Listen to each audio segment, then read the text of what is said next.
કંજૂસ વ્યક્તિએ જીવનભર કંજૂસી કરી અને 5 કરોડ રૂપિયા ભેગા કરી લીધા અને 60ની ઉંમરે વિચાર્યું કે હવે આ પૈસા નિરાતે વાપરશે અને જલસા કરશે.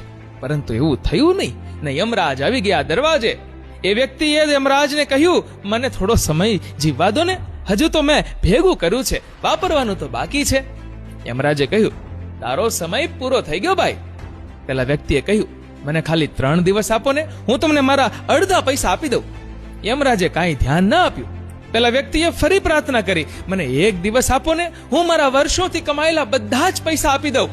પરંતુ યમરાજ પૈસાનું શું કરે, એ તો અડગ જ રહ્યા.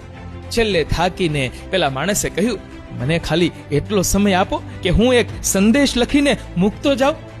યમરાજે કહ્યું, ઠીક છે, અને એટલો સમય આપ્યો. પેલા માણસે સંદેશ લખ્યો. જે કોઈને પણ આ સંદેશ મળે ને, એને હું એટલું જ કહેવા માંગુ છું, સંપત્તિ ભેગી કરવામાં ના રહેતા. મેં જીવનભર પૈસા ભેગા કર્યા, પણ 5 કરોડ રૂપિયા આપ્યા ને તો પણ મને 1 દિવસ પણ ન મળ્યો. તમારી પાસે જે સમય આવ્યો છે ને, એ ખૂબ જ કિંમતી છે. પૈસા કમાઓ, પણ સાથે સાથે જિંદગીની મજા માણતા રહેજો.